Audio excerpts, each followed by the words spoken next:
good morning, Zimbabwe. I hope I am alive.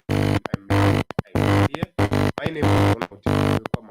Let's talk about Zimbabwe Electoral Commission. They are not getting those elections, not misleading the people of Zimbabwe. So, because I'm not using the system, news stories, people with before I get into the story, I need to test see if I am not, no, everything is okay, so that we will fix it. Anyway.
I'm just hoping that I managed to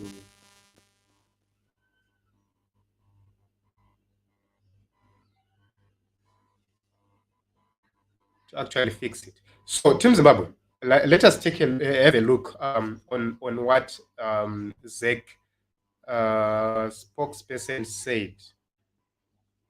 So, Ruben Marwe had a meeting, an interview with that Mangwana boy, who is the spokesperson of Zimbabwe Electoral Commission, and a lot of issues were raised there. And I believe that it's very important for us to actually take a look on those issues. So let us get into this story, and we need to carefully listen while he is speaking.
not through a multi-stakeholder or consultation with this, because these are the people who are supposed to pay these fees. So the moment you bring them together and discuss, at times may not agree to a figure which suits everyone. But what I would say is this is standard practice everywhere.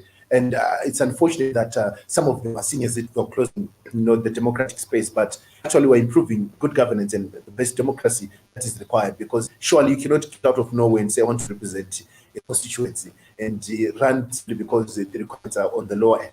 We need to see commitment from the person who's vying for this office. He also spoke about what needs to be understood by members of the public about why the diaspora vote cannot be given to Zimbabweans in the diaspora. The law is clear that our voting in Zimbabwe is polling station specific. There have been issues around, people are voting in 2 different polling stations, 5 different polling stations. The roadmap to the 2023 harmonized elections is clear. Recently, there has been gazetted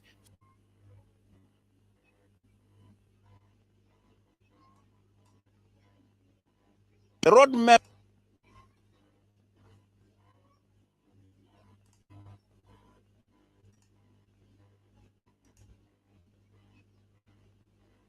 So guys, please bear with me. I don't know what is happening here. I'm trying, I've been using a new software, but it's giving me problems here and there. So let me redo this so that I can actually have something which is so proper. So I'm going to actually replay this Ruben Barwe thing. Then as we go forward, we are going to talk and make sure that we explore everything. So let me bring back Ruben Barwe.